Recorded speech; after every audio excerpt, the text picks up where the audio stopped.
क्या कभी आपने सोचा है कि सिर्फ 10 मिनट की देरी आपकी पूरी दिशा बदल सकती है? कई बार हम मौका खोते नहीं हैं, हम उसे टालते टालते खुद से दूर कर देते हैं। ये कहानी है अर्जुन की। शिवपुर में रहने वाला अर्जुन होशियार था, लेकिन उसकी सबसे बड़ी कमजोरी थी आलस्य। हर जरूरी काम के लिए उसका एक ही जवाब होता, अभी बहुत समय है, कल कर लेंगे। माता पिता समझाते रहे कि यही उम्र मेहनत की है, पर उसे लगता था जिंदगी लंबी है, जल्दी किस बात की। पढ़ाई के लिए जब वो शहर गया तो हालात बदले नहीं। दिन भर फोन, मस्ती और बेकार की बातें। किताबें खुलती कम थीं, बंद ज्यादा रहती थीं। एक दिन उसके दोस्त का फोन आया। भाई, मेरी एमएनसी में नौकरी लग गई। कॉल कटते ही अर्जुन के अंदर कुछ टूट गया। उसे लगा जैसे सब आगे निकल गए और वो वहीं खड़ा रह गया। भटकते भटकते वो नदी किनारे पहुंचा। एक वृक्ष के नीचे एक भिक्षु ध्यान में बैठे थे। अर्जुन ने उनके सामने बैठकर कहा, मैं हार गया हूं, समझ नहीं आता क्या करूं। भिक्षु ने शांत स्वर में कहा, तुम हारे नहीं हो, बस समय को हल्के में लेते हो। सुनो एक कहानी। उन्होंने बताया कि एक दयालु राजा ने एक गरीब व्यक्ति रामू को अवसर दिया।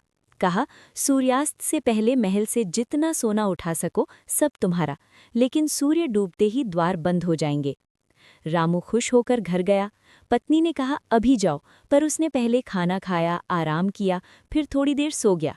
जब जागा तो आधा दिन बीत चुका था। रास्ते में भी गर्मी का बहाना बनाकर पेड़ के नीचे बैठ गया और दोबारा सो गया। जब भागता हुआ महल पहुंचा, ठीक उसी समय दरवाजे बंद हो चुके थे।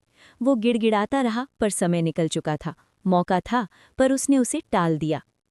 कहानी खत्म करके भिक्षु ने अर्जुन की ओर देखा। रामू की तरह तुम भी सोचते हो अभी बहुत वक्त है। याद रखो, समय इंतजार नहीं करता। ये शब्द अर्जुन के भीतर उतर गए। उसी क्षण उसने तय किया कि अब टालना बंद।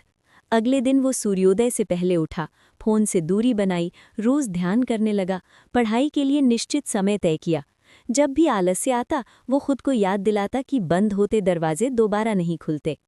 धीरे धीरे उसका ध्यान मजबूत हुआ, पढ़ाई में मन लगने लगा। परीक्षा आई और इस बार वो पूरी तैयारी के साथ बैठा। परिणाम आया तो वो टॉप 3 में था। जो लोग पहले उसे हल्के में लेते थे, अब सलाह लेने लगे। वो फिर उसी वृक्ष के पास गया, लेकिन भिक्षु वहां नहीं थे। केवल एक पट्टिका रखी थी जिस पर लिखा था, जिसने समय को साध लिया उसे गुरु की जरूरत नहीं। अर्जुन मुस्कुराया। अब वो समझ चुका था कि बदलाव बाहर नहीं, भीतर से शुरू होता है। उसने कॉलेज में एक समूह बनाया जहां छात्र अनुशासन और ध्यान सीखने लगे। आगे चलकर उसने युवाओं के लिए एक संस्था शुरू की ताकि कोई और रामू की गलती ना दोहराए। एक कार्यक्रम में जब उससे पूछा गया कि उसकी सफलता का रहस्य क्या है, उसने बस इतना कहा, वर्तमान क्षण। यही एक चीज़ है जो सच में हमारे पास है। इस कहानी की सीधी सीख है, समय अमीर और गरीब को बराबर मिलता है। फर्क बस इतना है कि कौन उसे संभालता है और कौन उसे टालता रहता है। जो आज का काम कल पर छोड़ता है, वो अक्सर कल का दरवाज़ा बंद पाता है। अगर आप हर सुबह ये सोचकर उठें कि आज का दिन मेरी जिंदगी बदल सकता है, तो यकीन मानिए बदलाव शुरू हो